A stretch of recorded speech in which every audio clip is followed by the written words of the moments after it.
All right, let's go 2 by 2. Lee Garner is a woman on the move, but just a few years ago, this UK trauma nurse thought she might never ride a bike again. When I looked up, I could not see the cardiac monitor. Lee's sight returned, but then she lost the feeling in her hands. And that's when they did further testing and an MRI, which found out that I had multiple sclerosis. Lee became one of 500,000 people in the U.S. with multiple sclerosis. Within 4 years, Lee could barely walk and had to give up the job she loved. Then a neurologist at UK urged Lee to try a new drug. The results were more than she hoped for. In 3 months, I went back to work. I take my shot every day because that's what gives me my life back.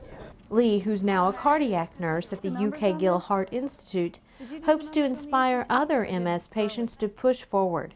Now the woman who once couldn't walk on her own leads a bike team that raises money for MS research.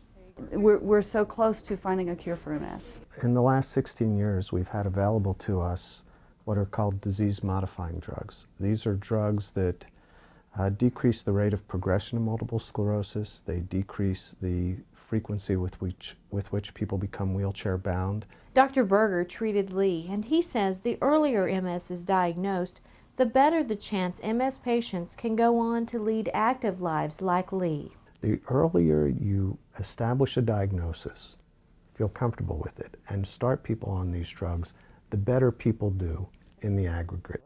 The treatments we have available do work. If you get on therapy and stay on therapy, then it will make a difference and keep you where you're at and allow you to live that life that you thought was gone. In Lexington, I'm Beth Goins.